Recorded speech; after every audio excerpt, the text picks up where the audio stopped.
वसुदेवसुतं देवं कंसचाणूरमर्दनम् देवकी परमानन्दम्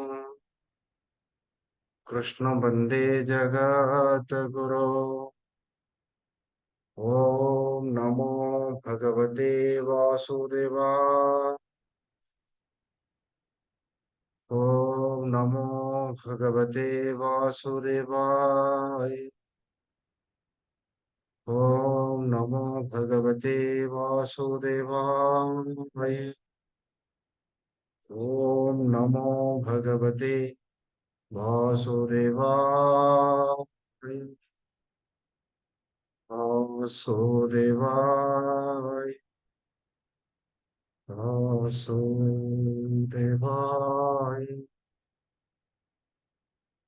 वासुदेव।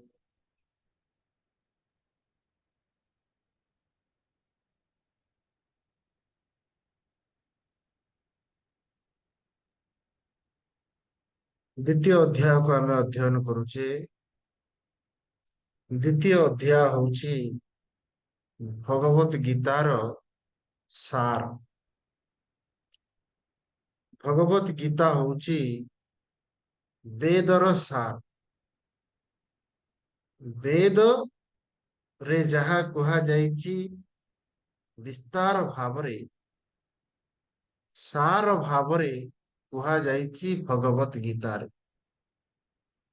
कारण वेदर श्लोक संख्या हूँ लक्षे, भगवत गीतार श्लोक संख्या हूँ 700। भगवत गीतार जहा विस्तार भावरे कुहा जाइछि द्वितीय अध्याय ताकू सार भावरे कुहा जाइछि 72टा श्लोक।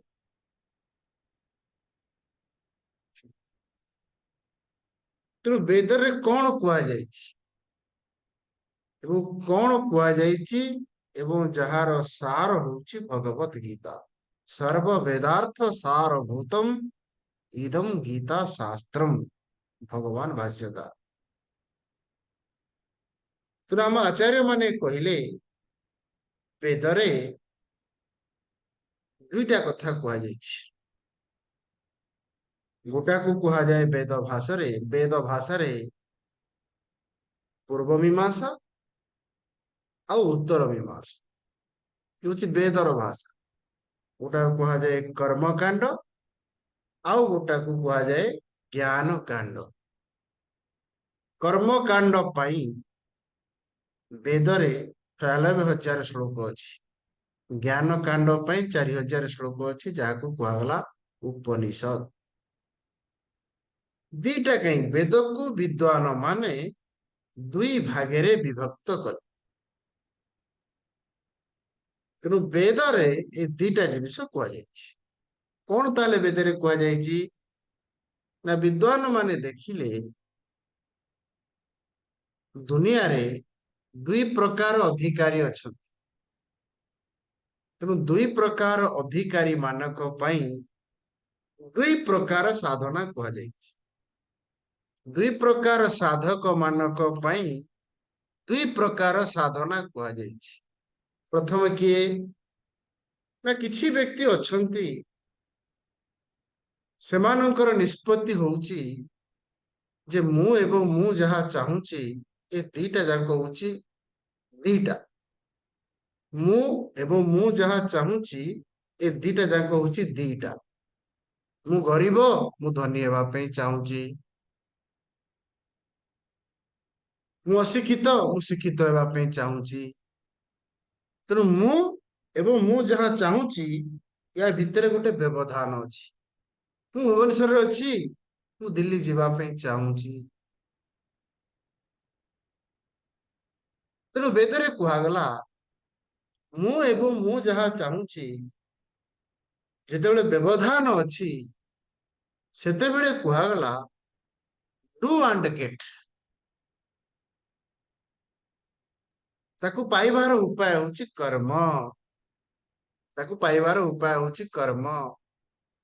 जदि जड़े व्यक्ति जहा चाहूची ताकू पाइबा पे चाहिबो ताकू कहला कर्म, आर्ट ऑफ एक्शन। द्वितीय प्रकार साधक जो व्यक्तिर निष्पत्ति होची मु एवं मु जहा चाहूची ए दीटा नुहे, ए दीटा जाक होची गोटे।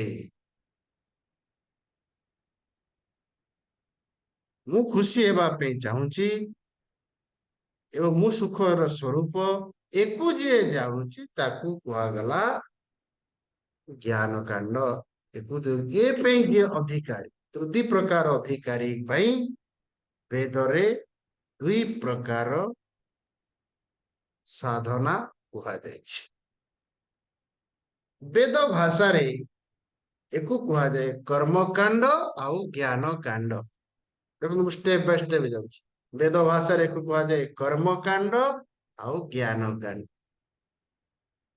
गीता भाषा रे एकु कुहा जाय कर्म योग आउ ज्ञान योग।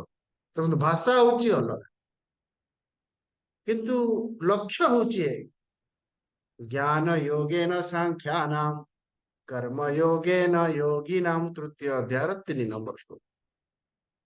तेणु गीता भाषा रे कर्म योग, वेद भाषा रे कर्म कांड, कर्म कांड जहा कर्म कांड जहा कर्म योग सैया। द्वितीय अध्याय भाषा रे ताकू कौन कहा जाए ना ताकू कहा जाए योग बुद्धि, सांख्य बुद्धि। तेणु वेदरे कुआगला कर्मकांड, गीतारे कुआगला कर्म योग, द्वितीय अध्याय कुआगला सांख्य बुद्धि। ऐसा ते विहिता सांख्ये योग बुद्धि त्विमां शृणु। तेणु द्वितीय अध्याय दुई प्रकार उपदेश दिया जाइछि। टिके ध्यान देके सुन। द्वितीय अध्याय दुई प्रकार उपदेश दिया जाइछि। गोटे उपदेश को कहा जाए सांख्य बुद्धि, आ गोटे उपदेश को कहा जाए योग बुद्धि। सांख्य बुद्धि को गीता रे कहा गला ज्ञान योग, योग बुद्धि को गीता रे कहा गला कर्म योगेन योगिनाम ज्ञान योगेन सांख्यानाम। एवं वेद भाषा रे ताकू कहा गला कर्म कांड आउ ज्ञान कांड। संपूर्ण भगवत गीतार ये होची विषय। भगवत गीतार बा वेदर ये होची मुख्य विषय। आउ जहा रहिला ये सब होची आनुषंगिक विषय।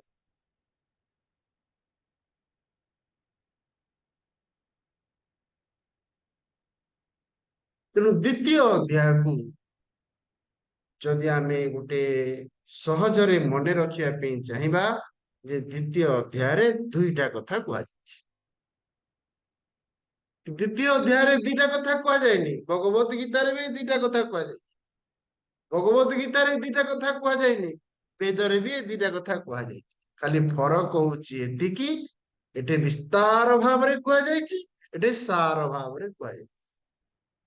उडला मंजी आ उडला गछ। पूरा 700 श्लोक होला विस्तार, 72 श्लोक होला सार। यदि द्वितीय अध्याय पढ़ी सारिला परे ये दुईटा विषय रे हमर संशय एवं विपर्य दूर हो गला आ गीता पढ़िया दरकार। जदि किसी डाउट अछि ताहले दरकार। तो प्रश्न होला कोन ये दुईटा कथा कहला सांख्य बुद्धि मेथड ऑफ मेडिटेशन आ उठला योग बुद्धि आर्ट ऑफ एक्शन। ये होची भगवत गीता, ये होची द्वितीय अध्याय। ताले कौन पे दुईटा कुहागला तीनटा कहीं कुहागलानी ना मनुष्यर दुईटा जिनिस दरकार। उठला सुविधा आ उठला सुख। सुविधा पाई जो उपाय कुहागला ताकू कुहागला कर्म। सुख पाई जो उपाय कुहागला ताकू कुहागला ध्यान। मनीष दुईटा जिनिस जानिबा दरकार। Art of action for comfort living. Method of meditation for happy life दीटा जिनस तो गोटा मेथड ऑफ मेडिटेशन जहाँ को ध्यान करने आसीनी से सुखरे रही पारे जहाँ को कर्म करने जना नहीं से सुविधा रे रही पारिबो तो सुविधा भी दरकार आउटसाइड कंफर्टेबल सुख भी दरकार इनसाइड हैप्पी सुविधा बढ़ी गले सुख बढ़े नहीं बहुत समय आमर अनुभव हुए बाहर वस्तुर अभाव नहीं बाहर व्यक्तिर अभाव नहीं भितर भी अशांतिर भी अभाव नहीं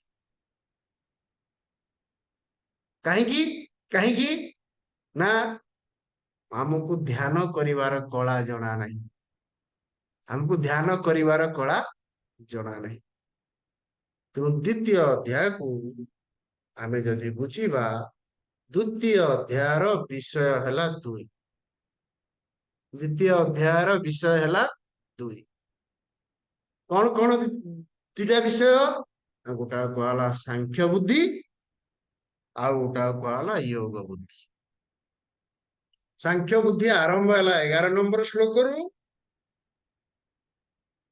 सरीला 30 नंबर श्लोक रे से सरी जाइछि किंतु आमे बुझिबा पे रखिबा 11 नंबर श्लोक रु 38 नंबर श्लोक पर्यंत सांख्य बुद्धि विषय रे कहा जाय जेको आपण लिखि दियो बुझिबा पे सहज हो द्वितीय अध्यायर विषय 11 नंबर श्लोक रु आपण 1 रु 10 कोन गला 1 रु 10 कोडे गला 1 रु 10 मुख्य विषय नुहे 1 रु 10 है आनुषंगिक विषय आगे मुख्य विषय को देखी दिंतु तापर जीवा 10 नंबर श्लोक रु आरंभ करी 38 नंबर श्लोक पर्यंत जो विषय विचार करागला ताकू कहला सांख्य बुद्धि जहाकू आमे देखी सारीचे जहाकू आमे देखी सारीचे ताकू कहला सांख्य बुद्धि सांख्य शब्दर अर्थ कौन ना सांख्य शब्दर अर्थ होची दीटा सांख्य शब्दर अर्थ अर्थ होची दीटा प्रथम अर्थ है कौन आत्मतत्वम सांख्यम सांख्य शब्दर अर्थ होची आत्मा द्वितीय सांख्य शब्दर अर्थ कौन द्वितीय सांख्य शब्दर अर्थ होची सम्यक ख्यायते ज्ञायते अन्यया शैली इति सांख्यम सांख्य होची गोटे विचार शैली जहा द्वारा मु वस्तु तत्व को जानी पारे सांख्य आत्म तत्व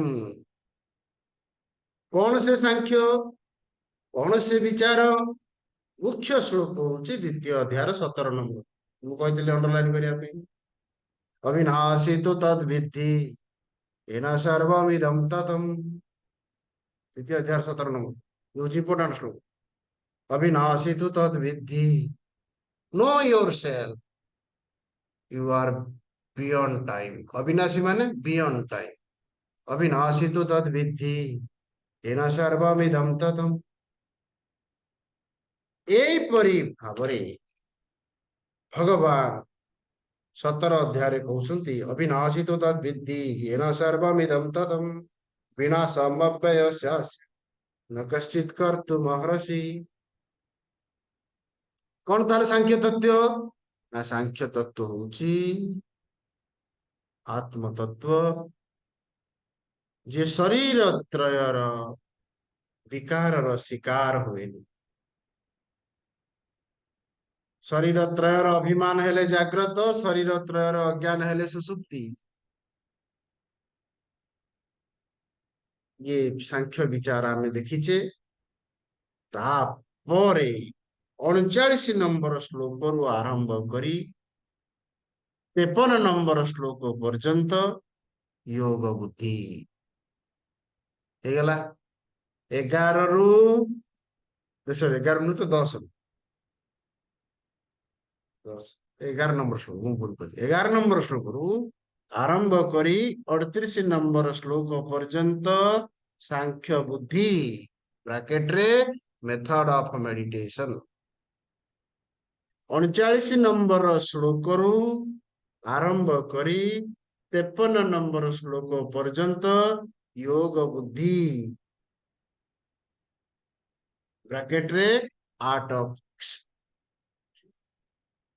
ये हूँ द्वितीय अध्याय मुख्य विषय आउ दीटा कथा द्वितीय अध्याय कहुई जोटा कि 1 रु 10 नंबर श्लोक ताकू कहला समस्या दर्शन 54 रु 72 नंबर श्लोक जहाँ कहला स्थित प्रज्ञ दर्शन ये हूँ आनुषंगिक विषय समस्या दर्शन 1 रु 10 54 रु 72 स्थित प्रज्ञ दर्शन ये हूँ आमर द्वितीय अध्याय संपूर्ण द्वितीय अध्याय 4 भागे विभक्त संपूर्ण द्वितीय अध्याय 4 भागे विभक्त 1 रु 10 समस्या दर्शन 11 रु 38 सांख्य बुद्धि 39 रु 53 योग बुद्धि 54 रु 72 स्थित प्रज्ञ दर्शन तेणु आज आमे 39 नंबर श्लोक रु पढ़िबा आज आमे 39 नंबर श्लोक रु पढ़िबा एवं आजिर विषय होउची योग बुद्धि एवं विषय होउची कर्म योग गीता भाषा रे कर्म योग द्वितीय अध्याय भाषा रे योग बुद्धि एवं वेद भाषा रे कर्म कांड देखंतु आपनकर श्लोक नंबर 39 वर्तमान आमे पढ़िबा ये कॉन्सेप्ट द्वितीय अध्याय कॉन्सेप्ट आम सामने रहा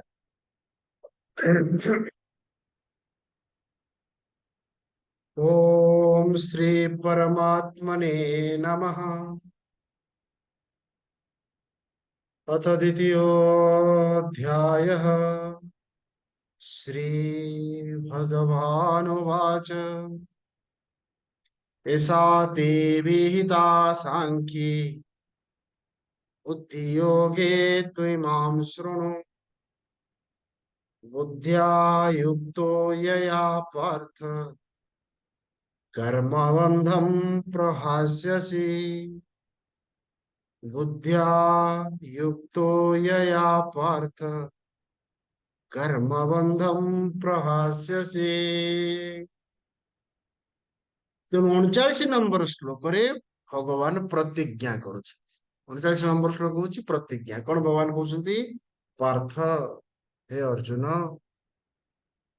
परमात्मा को पाइबा जार इच्छा ताकू कहा जाए पार्थ अर्थ मान इच्छा ऐसा बुद्धि ते सांख्या अभिहिता 11 नंबर श्लोक रु वर्तमान पर्यंत मु तते सांख्य बुद्धि विषय रे कहली 11 नंबर श्लोक रु 38 नंबर श्लोक पर्यंत मु तते सांख्य बुद्धि विषय रे कहली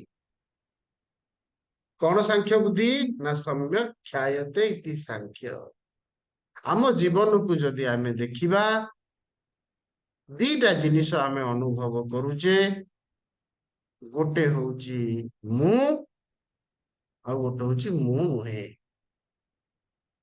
टिके सांख्य को मन पकई दियो दीटा जिनिस आमे अनुभव करूचे गोटे हला मु आ गोटे हला मु नुहे जोटा को मु नुहे बोली कहूची ताकू कहूची जड़ एवं मु हेली चेतन मु दीटा जिनिस अनुभव करूची गोटे हला मु आ गोटे हला मु नुहे जोटा मु सेटा हला चेतन जोटा मु नुहे सेटा हला जड़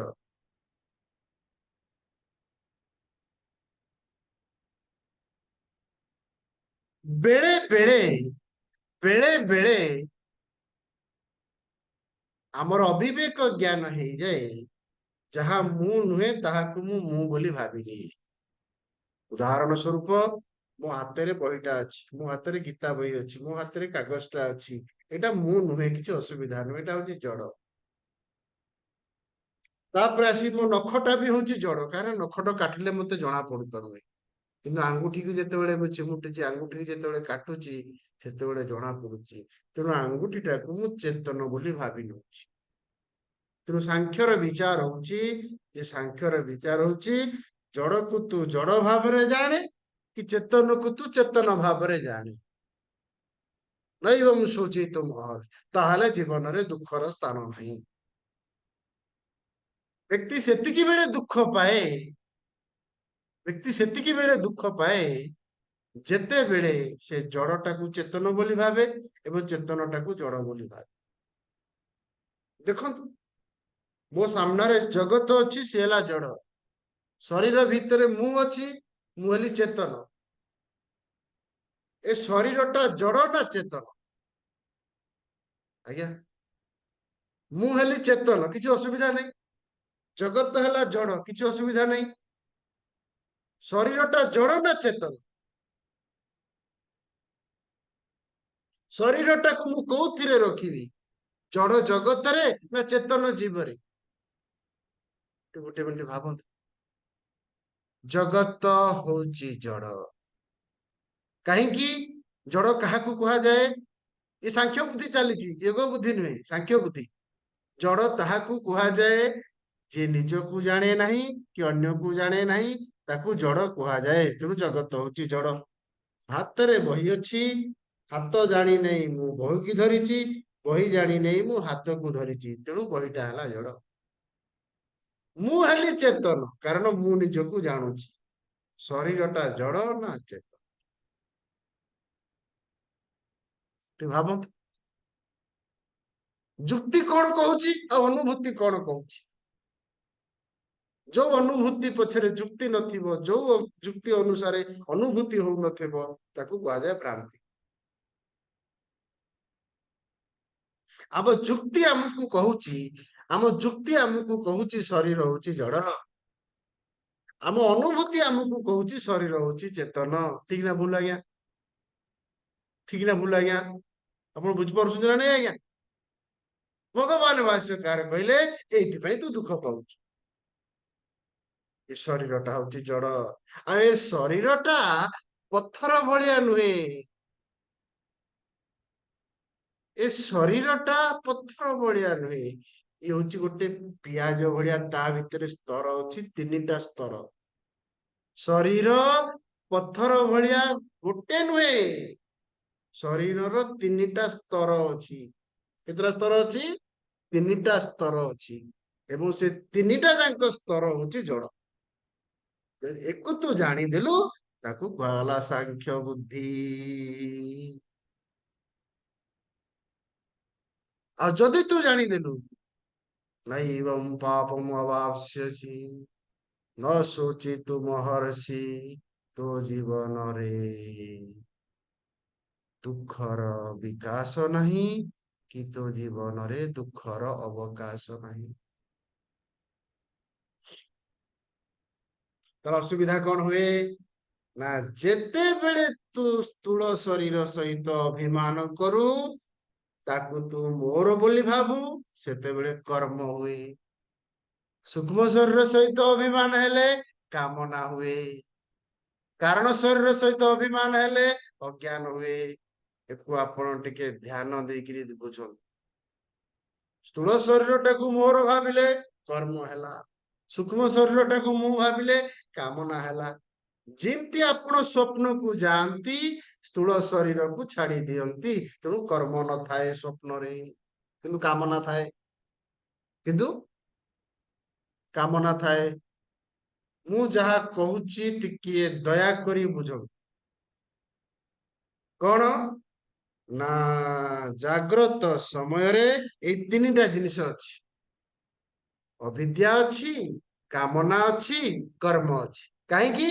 ନା ଅବିଦ୍ୟା ହେଲା କାରଣ ଶରୀର, କାମନା ହେଲା ସୂକ୍ଷ୍ମ ଶରୀର, କର୍ମ ହେଲା କାରଣ ସ୍ଥୂଳ ଶରୀର।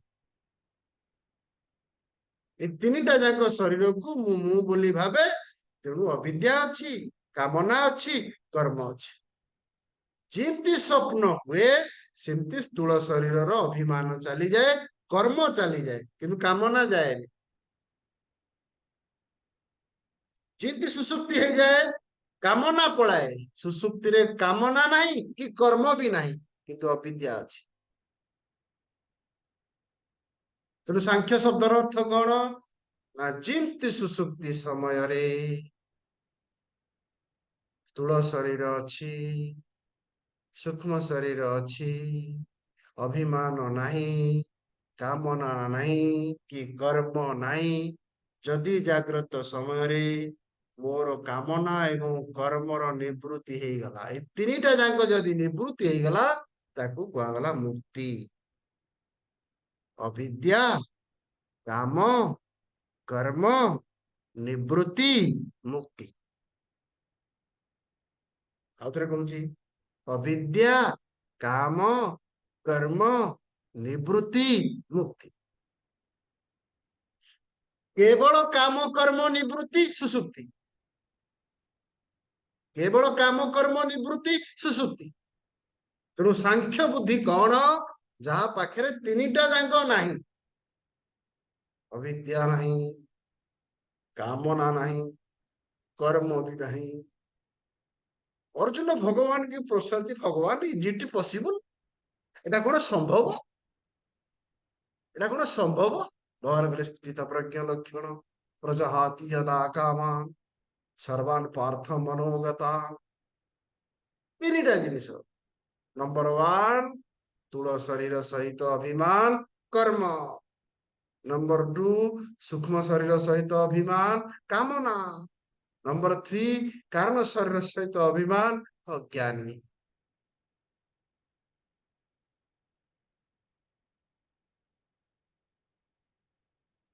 ଭଗବାନ କହୁଛନ୍ତି ତିନିଟା ଯାକ ଯାହାର ଦୂର ହେଇଯାଇଛି ସେ ସ୍ଥିତ ପ୍ରଜ୍ଞ।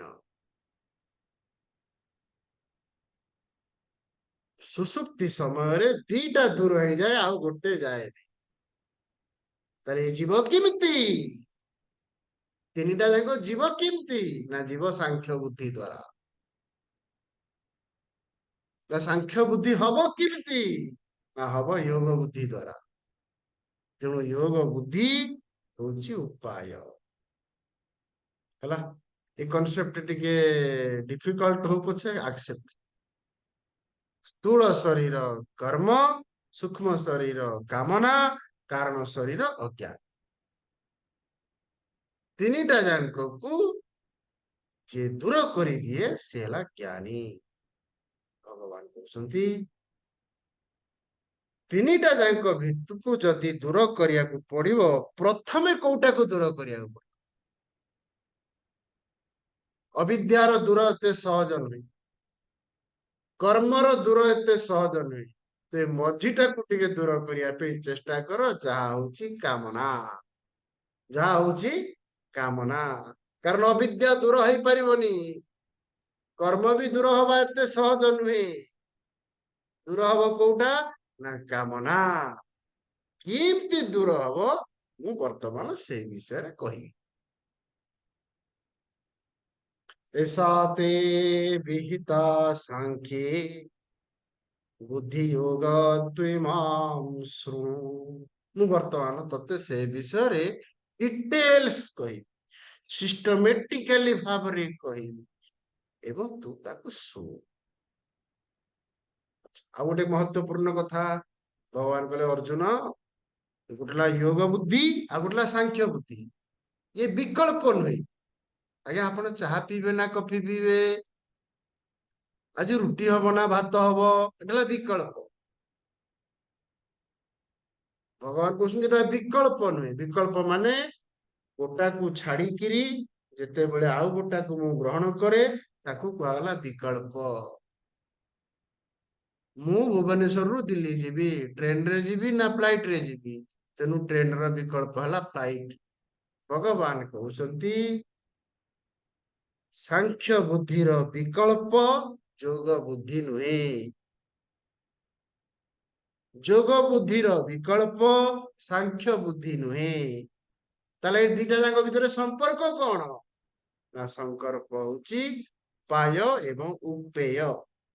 ଭଗବତ ଗୀତାର ଶଙ୍କର ଭାଷ୍ୟ ଯାହା ପାଖରେ ଅଛି ସେଠି ଶଙ୍କରାଚାର୍ଯ୍ୟ ନିଜେ ଲେଖିଛନ୍ତି योगः तत्प्राप्ति उपायः। शंकर भाष्य भगवद गीता। योगः तत्प्राप्ति उपायः। तेणु एटा हला उपाय। कोटा हला उपाय? योग बुद्धिटा हला उपाय। कर्म जोगटा हला उपाय। ये विकल्प नुहे। अर्जुन बारंबार तृतीय अध्याय प्रश्न पचार, पंचम अध्याय प्रश्न पचार, 12 अध्याय प्रश्न पचार, 18 अध्याय भी प्रश्न पचार। हे भगवान, आपण कौन मत दी प्रकार उपदेश देले, कोटा मु करी हेले कहतु। तेणु वर्तमान आम प्रवेश करवा। भगवान कहते कौन ना यया बुद्धिया कर्म बंधम प्रहास्यसि। जहाकू जानिबा द्वारा तू कर्म बंधन रु मुक्त है। बुद्धिया युक्ता यया पार्थ कर्म बंधम प्रहास्यसि। तू बंधन रु मुक्त है। कौन बंधन? कौन बंधन?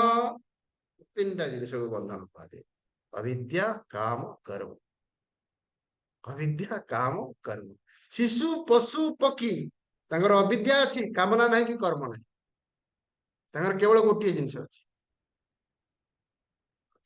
कौन भगवान कहते? वर्तमान आम जा के नंबर श्लोक 40 नंबर श्लोक। भगवान कहते मु वर्तमान तते कर्मयोग विषय कही। कर्मयोग गीतार भाषा, योग बुद्धि द्वितीय अध्याय भाषा। कौन मु वर्तमान कहि? कर्मयोग। भगवान कहते जे गोटला कर्म आ गोटला कर्म जोग। कर्म जोगर गुण, कर्मर दोष। कहना मनुष्यर स्वभाव होची गुण देखिले सी ग्रहण करे, दोष देखिले से दूरे जाए। तेणु 40 नंबर श्लोक रे भगवान कहउछंती कर्म जोगर तीनोटी गुण, कर्मर तीनोटी दोष। नेहाभिक्रमनाशोस्ति प्रत्यवायो न विद्यते स्वल्पमप्यस्य धर्मस्य त्रायते महतो भयात्। नेहाभिक्रमनाशोस्ति प्रत्यवायो न विद्यते स्वल्पमप्यस्य धर्मस्य त्रायते महतो भयात्। स्वप्न रे कर्म न थाए। जेते बेले कर्म, कर्मटा कोथि अछि? जागृत रे अछि। कर्म कौन? कर्म जोग कौन? कर्मटा किमती कर्म जोगरे रूपांतर हबो से कथा भगवान को परे कहबे। कर्म कहा को कहा जाए, कर्म जोग कहा को कहा जाए, कर्म संन्यास कहा को कहा जाए, परे कहबे। भगवान कहले मु परे कहबी, किंतु प्रथमे तू तीनटा जिनिस को ध्यान दे। कौन ना साधारण लोक कर्म करी जीवन यापन करे, ता भितरे तीनटा दोष। कौन प्रथम दोष? ना अभिक्रमनाश अस्ति। कोथरे? कर्म रे। कर्म जोगरे कौन? अभिक्रमनाश न अस्ति। एटे अस्ति, एटे नास्ति। बोला कर्म रे अभिक्रम दोष अछि। अभिक्रम माने जहा परे जहा करा जाए ताकू कहा जाए क्रम। ये गोटे कृषक कृषि करिवो, आगे माटी रे खत दबो, तापर हल बुलेइबो, सार दबो, मंजी दबो, क्रम अनुसारे। जदि गोटे से छाड़ी जाए, साधारण आम रोषे करुवा समय आम तरकारी फुटेला बेले तेल पकेले, तेलटा गरम होला, तापर फुटण पकेबे। जदि आम तेल पकेले सांगे सांगे फुटण पकेले, से फुटणटा ठीक हबो कि? एटा कौन कहला? एटा कौन कहला? क्रम भंग दोष। कर्म जदि होउची, कर्म जदि होउची, क्रम दरकार। कर्म माने आगे जहा जहा परे जहा, पूर्वा पर संबंध को क्रम कहा जाए। पूर्वा पर संबंध को क्रम कहा जाए। जोठे कर्म अछि जोठे कर्म अच्छी सेठे क्रम अच्छी बिना क्रम रे कर्म फल दब नहीं किंतु कर्म जोगरे ये जो कर्म भंग दोष ये जो क्रम भंग दोष जदि हो जाए ता द्वारा सी अफेक्ट हुए नहीं अभी क्रम नाश न अस्ति ସେଥିରେ ନାହିଁ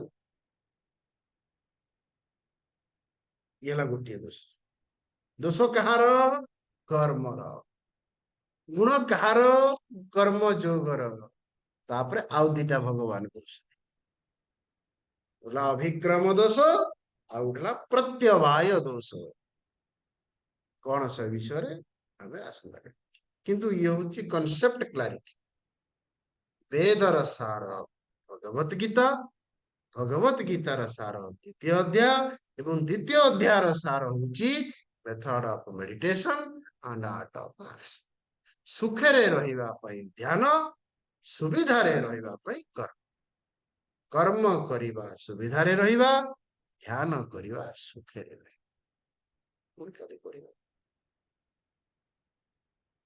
सर्वे भवन्तु सुखिनः सर्वे सन्तु निरामय सर्वे भद्राणि पश्यन्तु मा कश्चित् दुःखभाग् भवेत् हरि ओम श्री गुरुभ्यो नमः हरि ओम